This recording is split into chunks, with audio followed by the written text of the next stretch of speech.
Hello बच्चों, स्वागत है आज के संडे मॉरल वैल्यू वीडियो में। बेटा, आज से कई हजारों साल पहले हमारी पृथ्वी पर ऐसे महात्मा हुए थे जिन्होंने आत्म साधना या आत्मज्ञान का रास्ता बिल्कुल ही सरल बना दिए। बेटा, ये आत्मज्ञान या आत्म साधना होता क्या है? बेटा, आत्मज्ञान मतलब होता है खुद को जानना, अपनी आत्मा का ज्ञान होना। उसका रास्ता उन्होंने बहुत सरल बना दिए। ऐसे महान आत्मा का जन्म हमारे इस पृथ्वी पे हुआ था। आज उन्हीं की एक दीक्षा, उन्हीं के एक संदेश को आज हमको जानना है। उनका संदेश हम सबके जीवन को बदल के रख सकता है। उनका संदेश ऐसा है, बट इसके पहले कि उनके इस संदेश को समझे, हमें पता होना चाहिए कि उनका जीवन कैसा था। क्या आप जानते हैं कौन थे जिन्होंने आत्म साधना का रास्ता सबसे सरल बना दिया? आप 2 सेकंड इस वीडियो को पॉज करके सोच सकते हैं कि वो कौन महात्मा थे।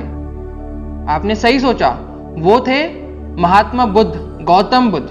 गौतम बुद्ध जो थे, उनका जन्म लुम्बिनी इस गांव में हुआ। वैसे तो वो लुम्बिनी में नहीं रहते थे, वो कपिलावस्तु में रहते थे। कपिलावस्तु में एक राजा जिनका नाम था शुद्धोधन, उनके यहाँ पे उनका जन्म हुआ था। उनकी जो माँ थी, जब वो गर्भवती थी तब वो अपने मायके जा रही थी। तब रास्ते में ही लुम्बिनी नाम का गांव पड़ता है और उसी गांव में उन्होंने उस बच्चे को जन्म दिया। और वो और कोई नहीं, सिद्धार्थ गौतम थे। देखिए, राजा शुद्धोधन जो थे, वो चाहते थे कि जो सिद्धार्थ है वो एक बहुत बड़े महावीर राजा बने। इसलिए वो चाहते थे कि उनका भविष्य उनको पता हो।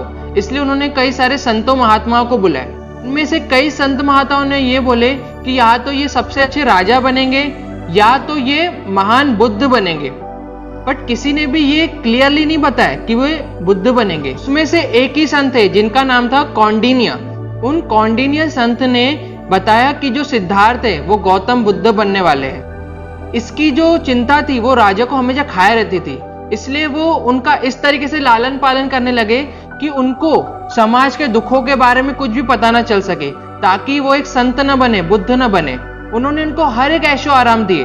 पर आपको तो पता है कि जो भविष्य में लिखा हुआ रहता है वो तो कोई मिटा नहीं सकता है। जो होना है वो तो होके ही रहता है। तो सिद्धार्थ को तो बुद्ध बनना ही था और वह बुद्ध बने भी। बट इतना आसान नहीं था बुद्ध बनना। राजा शुद्धोधन ने उनकी शादी यशोधरा से करा दी। 16 साल की उम्र में उनकी शादी हो गई। उसके बाद राहुल नाम का उनको लड़का पैदा हुआ और वे जब 29 साल तक के अपने गृहस्थ आश्रम में रह चुके थे, तब उनको अब लगा कि नहीं, अब मुझे अपनी यात्रा शुरू करनी होगी। और तब उन्होंने अपना राजपाट, घर सब छोड़ दिया और वे जंगल की तरफ चल पड़े, अपने सत्य को खोजने की मार्ग पर। और ऐसा नहीं था कि जब वो इस मार्ग पर चल पड़े तो उनको कोई कष्ट नहीं आए, उनको कोई दुख नहीं आए। सबसे ज्यादा दुख और सबसे ज्यादा कष्ट उनको यहीं पर आए। वे कई दिन सिर्फ चावल का एक दाना या पत्ता खाकर जीते थे। कई बार तो ऐसा होता था कि वे मूर्छित होकर पानी में, नदी में गिर जाते थे। वे स्वयं से जागते थे, उठते थे और फिर से साधना शुरू करते थे। इतना आसान नहीं था सिद्धार्थ के लिए बुद्ध बनना। एक दिन उन्होंने ठान लिया कि मैं अपनी आंखें खोलूंगा ही नहीं। मैं तब तक अपनी आंखें नहीं खोलूंगा जब तक मुझे आत्मज्ञान की प्राप्ति नहीं हो जाती। और उन्होंने लगातार कई वर्षों तक अपनी आंखें खोले बिना साधना करते रहे। और फिर कुछ सालों बाद जब उन्हें आत्मज्ञान की प्राप्ति हुई तो वे बुद्ध कहलाए। देखो बेटा, बुद्ध मतलब होता है एनलाइटेंड, जिसको आत्मज्ञान प्राप्त हो जाता है, जो एनलाइटेड हो जाता है, उसको बुद्ध बोलते हैं बेटा। बुद्ध बनने के बाद उन्होंने अपना सारा जीवन एक भिक्षु के समान जिए।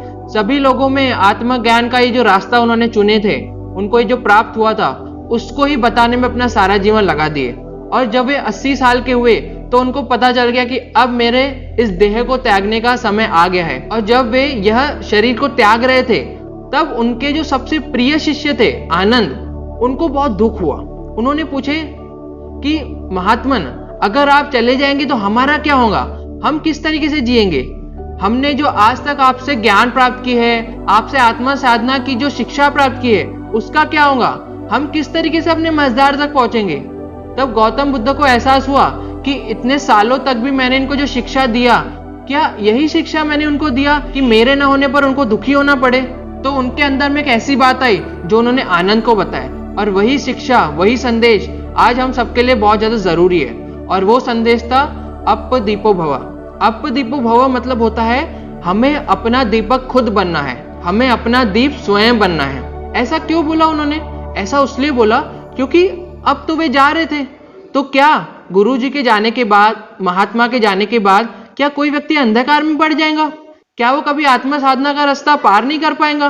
क्या वो कभी उस आत्मज्ञान को प्राप्त नहीं कर पाएगा? ऐसा नहीं है। जिस गुरु ने, जिस शिक्षक ने अपने शिष्य को सालों साल उसको आत्म साधना के रास्ते पर चलना सिखाया, आज वही गुरु, आज वही संत उन्हें कह रहे हैं कि आज तुम्हें जो भी मैंने सिखाया हूं उसको अपने विवेक का इस्तेमाल करके अपने राह पर चलना खुद सीखो, अपने दीपक खुद बनो। आज हमारे साथ भी ऐसा ही हो रहा है। आज इस लॉकडाउन के समय में हम कोई भी शिक्षक के पास नहीं जा सकते, हम कोई भी अपने गुरुजनों के पास नहीं जा सकते। तो क्या इसका मतलब यह है कि हम अंधकार में पड़ चुके? क्या इसका मतलब यह है कि हम अपने रास्ते पर आगे नहीं बढ़ सकते? ऐसा नहीं है। हमारे गुरुजनों, हमारे शिक्षकों ने जो हमें ज्ञान दिया है, आज उसकी हमें अनुभूति होनी चाहिए। उन्होंने जिंदगी भर जो हमें ज्ञान दिया है, आज उसको अपने विवेक का इस्तेमाल करके उसको हम लोग अपने अंदर में धारण करें और ऐसा माने कि जो हमारे गुरुजी है, जो हमारे संत है, वो हमारे अंदर बैठ चुके, जो हमारे शिक्षक हमारे अंदर बैठ चुके हैं और वो हमको रास्ता दिखा रहे हैं हमारे अंदर से। तो इसलिए उन्होंने कहा अप दीपो भव, अपना दीपक स्वयं बनो।